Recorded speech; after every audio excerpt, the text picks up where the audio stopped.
नमस्कार मित्रांनो, स्वागत आहे तुमच्या यूट्यूब चॅनल मराठी मॅथमॅटिक्सवर। आजच्या व्हिडिओमध्ये आपण सरळ रूप द्या म्हणजे सिम्प्लिफिकेशन हा चॅप्टर पाहणार आहोत। तर त्यासाठी सुरुवातीला आपण दोन गोष्टी पाहणार आहोत, एक म्हणजे चिन्हांचे नियम आणि दुसरा म्हणजे बॉडमास रूल। तर चिन्हांच्या नियमामध्ये परत दोन प्रकार पडतात, तो म्हणजे बेरीज आणि वजाबाकीतील चिन्हांचे नियम आणि दुसरा म्हणजे गुणाकार व भागाकारातील चिन्हातील नियम।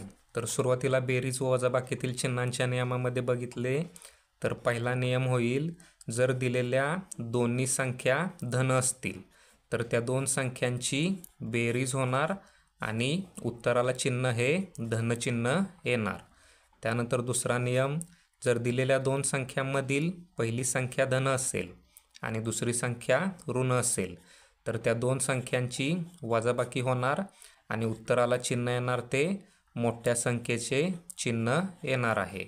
म्हणजे मोठी संख्या जी काही असेल त्या दोन संख्यांमधली त्या संख्येचं चिन्ह उत्तराला येणार आहे। त्यानंतर तिसरा नियम होईल, जर दिलेल्या दोन संख्यांमधील पहिली संख्या ऋण असेल आणि दुसरी संख्या धन असेल तर त्यामध्ये सुद्धा सेम येणार आहे, म्हणजेच मोठ्या संख्येचे चिन्ह आणि त्या दोन संख्यांची वजाबाकी होणार आहे। त्यानंतर चौथा नियम बेरीज आणि वजाबाकीमधला, जर दिलेल्या दोन्ही संख्या ऋण असतील तर त्या संख्यांची बेरीज होणार आहे आणि उत्तराला चिन्ह मोठ्या संख्येचे येणार आहे। म्हणजे इथे दोन्ही संख्या ऋण आहेत त्यामुळे मोठी संख्या सुद्धा ऋण असणार आहे, त्यामुळे उत्तराला जे चिन्ह येणार आहे ते ऋण चिन्ह येणार आहे। त्यानंतर गुणाकार व भागाकारातील चिन्हांचे नियम, जे नियम गुणाकाराला वापरतो आपण चिन्हांचे तेच नियम भागाकाराला वापरणार आहोत। त्यामुळे पहिला नियम येणार आहे, जर दिलेल्या दोन्ही संख्या ह्या धन असतील तर त्या दोन संख्यांचा गुणाकार किंवा भागाकार, जी क्रिया आपल्याला सांगितलेली असेल गणितामध्ये ती क्रिया करायची आहे आणि उत्तराला चिन्ह हे धन चिन्ह येणार आहे। त्यानंतर दिलेल्या दोन्ही संख्यांमध्ये पहिली संख्या धन असेल आणि दुसरी संख्या ऋण असेल तर जी क्रिया दिलेली असेल ती करायची आहे आणि उत्तराला चिन्ह येणार आहे ते ऋण चिन्ह येणार आहे। त्यानंतर तिसरा नियम आहे, जर दिलेल्या दोन संख्यांमधील पहिली संख्या ऋण असेल आणि दुसरी संख्या धन असेल तरीसुद्धा जी क्रिया सांगितलेली असेल गुणाकार किंवा भागाकाराची ती क्रिया करायची आहे आणि उत्तराला चिन्ह ऋण येणार आहे। त्यानंतर चौथा नियम, जर दिलेल्या दोन्ही संख्या ह्या ऋण असतील तर त्या दोन संख्यांचा गुणाकार किंवा भागाकार जी क्रिया दिलेली असेल ती करायची आहे आणि उत्तराला चिन्ह ऋण ऋण धन होणार आहे। त्यानंतर पटकन आपण एक बॉडमास रूलवर सुद्धा नजर टाकणार आहोत।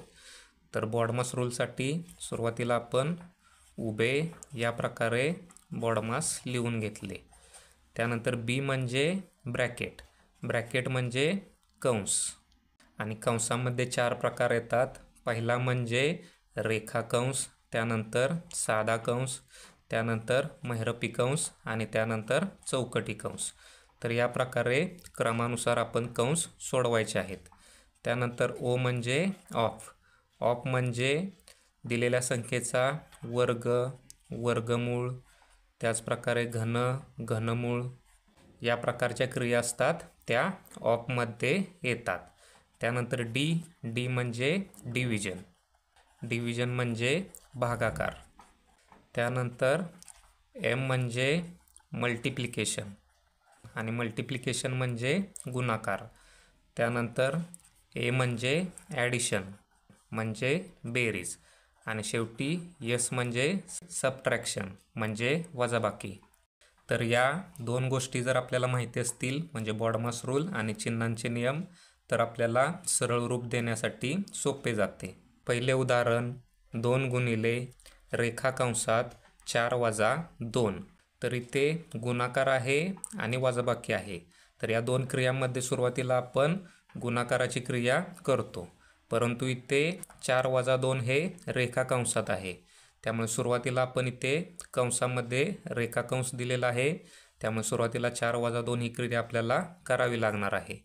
त्यामुळे 4 वजा 2 केले तर उरेल 2, त्यानंतर पुढचे 2 आहे तसे आणि गुणाकाराचे चिन्ह आहे तसे, त्यानंतर बेदुनी 4। तर या प्रकारे आपल्याला उत्तर मिळेल 4। इथे जर आपण 4 दुनी 8 केले आणि 8 मधून 2 वजा केले तर 6 उत्तर मिळालेले आहे ते चुकीचे असणार आहे. तर या प्रकारे आपण बॉडमासच्या नियमानुसार या प्रकारची गणिते सोडवायची आहेत. पुढचे उदाहरण, साध्या कंसामध्ये 16 गुणिले 2 साधा कंस पूर्ण भागिले 4 अधिक 3 गुणिले 2 भागिले 2. तर या गणितामध्ये सुद्धा बॉडमासच्या नियमानुसार सुरुवातीला आपण कंस सोडवणार आहोत. त्यामुळे 16 गुणिले 2 केले तर इथे आले 32. त्यानंतर पुढचे गणित आहे तसेच लिहिले, म्हणजे भागिले 4 अधिक 3 गुणिले 2 भागिले 2. त्यानंतर यामध्ये ज्या क्रिया आहेत त्यामध्ये सुरुवातीला भागाकाराची क्रिया नियमानुसार येते. म्हणजे इथे सुरुवातीला 32 भागिले 4 आणि 2 भागिले 2 या 2 क्रिया आपल्याला कराव्या लागणार आहेत. त्यानंतर 32ला जर 4ने भागले तर 4 8 32. त्यानंतर पुढचे अधिक 3 आणि गुणिले आहे तसे लिहिले. त्यानंतर 2 भागिले 2 म्हणजेच बेके बे. त्यानंतर इथे 2 क्रिया आहेत, गुणाकार आणि बेरीज. तर गुणाकार आणि बेरीजमध्ये सुरुवातीला गुणाकार येतो, त्यामुळे इथे आपण गुणाकार केला तर 8 अधिक 3 एक्के 3. त्यानंतर पुढे 8 अधिक 3 होईल 11. त्यामुळे इथे उत्तर आपल्याला मिळाले 11. पुढचे उदाहरण, 1/2 अधिक 1/2 भागिले 1/2. तर इथे बॉडमासच्या नियमानुसार सुरुवातीला आपल्याला भागाकाराची क्रिया करावी लागणार आहे. त्यामुळे इथे 1/2 आपण आहे तसे लिहून घेतले आणि इथे भागाकाराचे चिन्ह काढून गुणाकाराचे चिन्ह टाकले तर हा पूर्णांक व्यस्त होतो. म्हणजे इथे 1/2 आहे त्याच्या उलटे होणार 2/1. त्यानंतर 1/2 पुढचे आहे तसे लिहून टाकले. त्यानंतर इथे बेरीज आणि गुणाकारामध्ये गुणाकाराची क्रिया जर आपण पहिली केली तर इथे 2ला 2 कॅन्सल झाले, म्हणजेच बेके बे बेके बे. आणि इथे 1 गुणिले 1 1 होते, तसेच इकडे खालती सुद्धा 1 गुणिले 1 1 आणि 1/1 म्हणजेच 1. त्यामुळे इथे आपल्याला मिळाले 1. त्यानंतर 1/2 अधिक 1. त्यानंतर यांची जर आपण बेरीज केली तर इथे 1 आहे म्हणजेच 1/1 आहे. त्यामुळे तिरकस गुणाकाराने जर केली तर बेके बे, त्यानंतर अधिक 1 1 1 आणि छेदस्थानी बेके बे. त्यामुळे इथे आपल्याला मिळेल 3/2. तर इथे आपण अपूर्णांकांची बेरीज कशी केली तर अंशामध्ये पहिला तिरकस गुणाकार अधिक दुसरा तिरकस गुणाकार आणि छेदामध्ये छेदाछेदांचा गुणाकार. अपूर्णांकांच्या बेरजेचा सविस्तर व्हिडिओ बनवलेला आहे, तो तुम्हाला चॅनलवरती मिळून जाईल. पुढचे उदाहरण, 36चे 1/6 भागिले 2 अधिक 3 बरोबर किती. तर हे गणित सोडवण्यासाठी सुरुवातीला आपण बॉडमासच्या नियमानुसार इथे सुरुवातीला आपण चे सोडवणार आहोत, किंवा दुसऱ्या भाषेत सांगायचे म्हणले तर इथे 36चे 1/6 ही एकच टर्म आहे, त्यामुळे हे आपण कंसात टाकले तरी चालते. इथे चेच्या ठिकाणी आपण गुणाकाराचे चिन्ह टाकणार आहोत. त्यामुळे 36 गुणिले 1/6. त्यानंतर इथे आपण आपल्या सोयीसाठी कंस टाकला, त्यानंतर भागिले 2 अधिक 3. त्यानंतर 6 एक्के 6 6 6 36 आणि परत इथे 6 एक्के 6. त्यामुळे इथे मिळेल फक्त 6. त्यानंतर पुढचे गणित आपण आहे तसे लिहून घेतले. त्यानंतर भागाकार आणि बेरजेमध्ये सुरुवातीला आपण भागाकाराची क्रिया करतो. त्यामुळे इथे भागाकार केला तर 2×6. त्यानंतर 3 अधिक 3 केले तर इथे आपल्याला उत्तर मिळेल 6. पुढचे उदाहरण, 20 वजा 5 गुणिले 2 अधिक 3 वजा 18 भागिले 9 बरोबर किती. तर इथे बेरीज वजाबाकी गुणाकार आणि भागाकार या प्रकारच्या क्रिया आहेत. तर यामध्ये बॉडमासच्या नियमानुसार सुरुवातीला आपण भागाकाराची क्रिया करणार आहोत. त्यामुळे इथे 18 भागिले 9 केले म्हणजेच 9 दुनी 18. तर इथे 2 उत्तर मिळेल आणि 18ला वजा चिन्ह होते, त्यामुळे इथे एक ऋणचिन्ह असल्यामुळे उत्तराला ऋणचिन्ह आले. त्यानंतर पुढचे गणित आपण आहे तसे लिहून घेतले, म्हणजे 20 वजा 5 गुणिले 2 अधिक 3. त्यानंतर इथे जर आपण बघितले तर नियमानुसार आपल्याला इथे गुणाकार पहिला करावा लागणार आहे. त्यामुळे सुरुवातीचे 20 आहे तसे लिहिले आणि इकडे 5 दुनी 10, त्यामुळे आपण 10 लिहिले आणि 5ला वजा चिन्ह होते, म्हणजे गुणाकारामध्ये दोन संख्यांमधील एका जरी संख्येला ऋणचिन्ह असेल तर उत्तराला ऋणचिन्ह येते. त्यानंतर पुढचे गणित आहे तसे +3 - 2 लिहून घेतले. त्यानंतर इथे बेरीज आणि वजाबाकी या दोन क्रिया आहेत. तर यामध्ये आपण सुरुवातीला वजाबाकी केली तरी चालते, परंतु सुरुवातीला इथे आपण बेरीज करून पाहणार आहोत. तर नियमानुसार दिलेल्या दोन संख्यांमधील पहिली संख्या ऋण असेल आणि दुसरी संख्या धन असेल तर त्या दोन संख्यांची वजाबाकी करायची आहे आणि मोठ्या संख्येचे चिन्ह द्यायचे आहे. तर 10 मधून 3 गेले, उरले 7 आणि मोठ्या संख्येचे चिन्ह म्हणजे 10चे चिन्ह आपण दिले, ते उत्तराला ऋणचिन्ह. त्यानंतर पुढचे 20 आहे तसे लिहून घेतले आणि -2 पुढचे आहे तसे लिहून घेतले. त्यानंतर 20 मधून 7 गेले, उरले 13 आणि नंतर पुढचे -2 आहे तसे लिहून घेतले. त्यानंतर 13 मधून 2 गेले तर उरले 11 आणि 11चा पर्याय हा सी आहे. इथे जर आपण 10 + 3 13 केले असते आणि 13 नंतर इथून 20 मधून वजा केले असते तर उत्तर आले असते 7 आणि 7 मधून परत 2 वजा केले असते तर उत्तर आले असते 5. तर हे उत्तर चुकीचे आहे. किंवा दुसऱ्या पद्धतीने जर आपण केले असते, म्हणजे सुरुवातीला जर इथे वजाबाकी केली असती, म्हणजे 20 मधून 10 गेले तर उरले 10, त्यानंतर +3 आणि पुढे -2, त्यानंतर 10 + 3 होतील 13 आणि पुढचे -2 आहे तसे लिहून घेतले. परत 13 मधून 2 गेले, उरले 11. तर या प्रकारे आपल्याला उत्तर मिळाले असते परत 11. म्हणजे जेव्हा बेरीज आणि वजाबाकी या दोनच क्रिया असतील तेव्हा सुरुवातीला आपण कोणतीही क्रिया केली तरी चालते. पुढचे उदाहरण चौकटी कंसामध्ये 21 भागिले साध्या कंसामध्ये 27 भागिले 9 गुणिले 4 - 3 साधा कंस पूर्ण चौकटी कंस पूर्ण बरोबर किती? तर चौकटी कंस आणि साध्या कंसामध्ये सुरुवातीला आपल्याला साधा कंस सोडवावा लागणार आहे. कारण इथे जर आपण क्रम बघितला तर पहिला रेखाकंस सोडवतो आपण, त्यानंतर साधा कंस, त्यानंतर महिरपी कंस आणि त्यानंतर शेवटला चौकटी कंस. तर सुरुवातीला आपण साधा कंस इथे सोडवणार आहोत.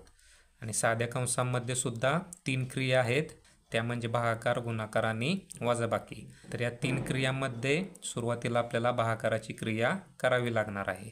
त्यामुळे सुरुवातीला जर इथे आपण भाग लावला तर 9 × 27 म्हणजे इथे आपल्याला मिळेल 3. त्यानंतर पुढचे गुणिले 4 आणि -3 लिहून टाकले आणि हे सर्व साध्या कंसामध्ये येणार आहे. त्यानंतर पुढचे 21 आणि भागिले आपण आहे तसे लिहून टाकले. इथे चौकटी कंस डायरेक्ट काढला तरी चालून जातोय. त्यानंतर इथे साध्या कंसामध्ये 2 क्रिया आहेत, गुणाकार आणि वजाबाकी. तर नियमानुसार सुरुवातीला आपल्याला गुणाकार करावा लागणार आहे. त्यामुळे ते होईल 4 × 12, त्यानंतर -3 पुढचे आहे तसेच आणि हे साध्या कंसामध्ये आणि कंसाबाहेरील संख्या आपण आहे तशा लिहून घेतल्या. त्यानंतर भागाकार आहे इथे आणि कंस आहे, परंतु सुरुवातीला आपल्याला कंस सोडवावा लागणार आहे. त्यामुळे 12 मधून 3 गेले तर उरतील 9, त्यानंतर 21 भागिले 9 हे आपल्याला मिळून जाईल, म्हणजेच 21/9.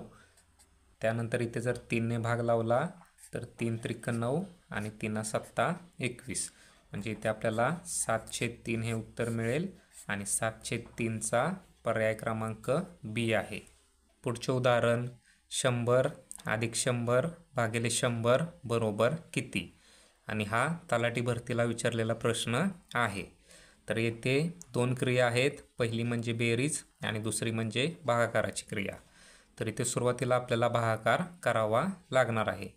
त्यामुळे 100 भागिले 100 केले म्हणजे 100 × 100, म्हणजे इथे उत्तर आपल्याला मिळाले 1. त्यानंतर सुरुवातीचे 100 आणि बेरजेचे चिन्ह आहे तसे आपण लिहून घेतले.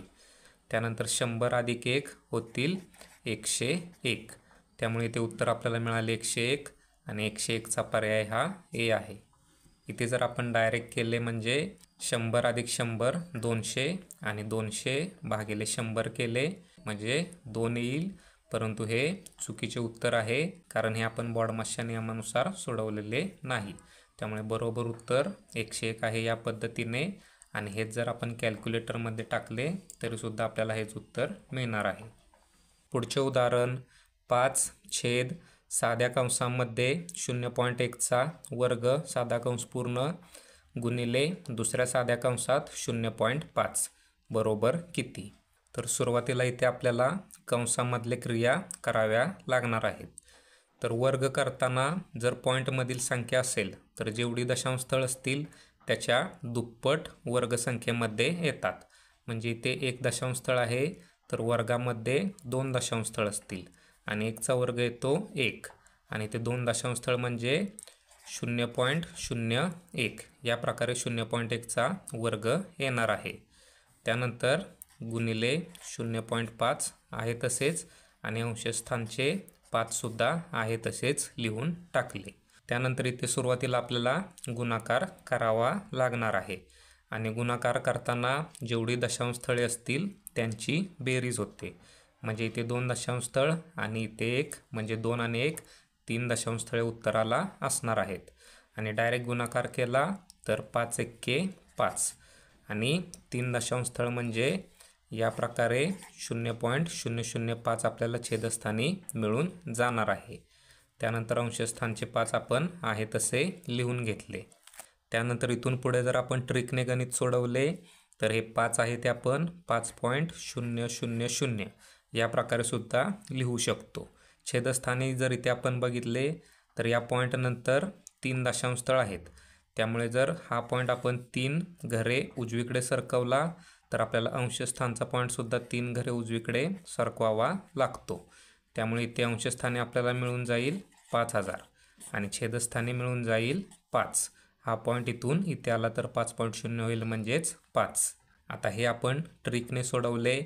हे जर मूळ पद्धतीने सोडवायचे म्हणले तर इथे 3 दशांशस्थळ होते, त्यामुळे अंशस्थानाला आणि छेदस्थानाला सुद्धा आपण 1000ने गुणतो. ही मूळ पद्धत झाली. या पद्धतीने जरी केले तरी आपल्याला हेच मिळते. म्हणजे 5 गुणिले 1000 केले तर 5000 येते आणि 0.005ला 1000ने गुणले तरीसुद्धा 5 येते. आणि या ट्रिकनुसार इथे 3 पॉईंट होते, त्यामुळे अंशस्थानचे 3 पॉईंट उजवीकडे सरकवले आणि छेदस्थानचे 3 पॉईंट उजवीकडे सरकवले. त्यानुसार सुद्धा आपल्याला या प्रकारे मिळून जाईल. त्यानंतर 5 एक्के 5 इकडे सुद्धा 5 एक्के 5 पुढचे 3 शून्य आहे तसेच, त्यामुळे इथे उत्तर आपल्याला मिळून जाईल 1000 आणि 1000चा पर्याय हा ए आहे. अपूर्णांकांचा भागाकार शिवाय पॉईंटचा भागाकार यांचे सविस्तर व्हिडिओ बनवलेले आहेत, ते तुम्हाला चॅनलवरती मिळून जातील. पुढचे उदाहरण 10 - 10 गुणिले 4 भागिले 2 अधिक 6 बरोबर किती.